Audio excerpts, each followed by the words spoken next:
Hello everybody, I'm Chef Jeff from Smith's and I'm here in the East Idaho kitchen today, and it's summertime outside and that means watermelon, right? Of course it does. I thought of a cool way to kind of use watermelon, and I'm going to do it in a soup.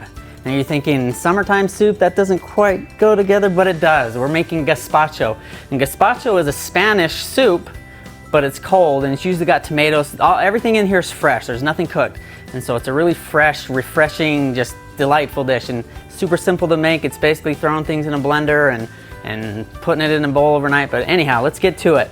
So I've got some fresh watermelon here in a blender, and I'm just going to blend it just for a couple of seconds,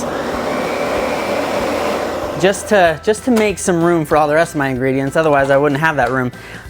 So basically I've got tomatoes, cucumbers, and green onions. Those are my main ingredients, and I've chopped some up small. We're gonna get back to those later, but I've chopped some other ones up big because they're gonna go in a blender, so it really doesn't matter. They're all gonna get blended anyway. So we've got some cucumber, some tomato that's gonna go in there, some fresh basil, looks awesome in the Smith's produce department, and then I've got some green onion.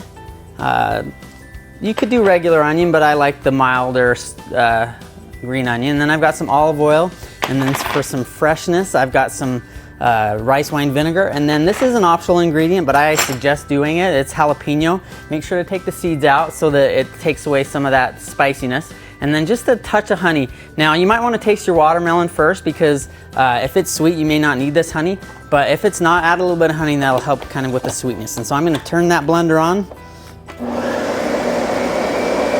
and here in about 10 seconds it's done.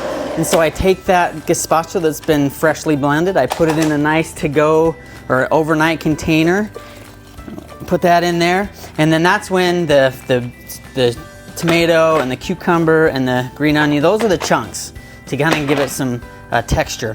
So that's it really, that sits overnight, and then I've got a finished one right here. Serve it with some avocado, maybe some sour cream. Light, refreshing, delicious, perfect for summertime. And that's all the time I have for today, so we'll see you next time in the East Idaho News Kitchen.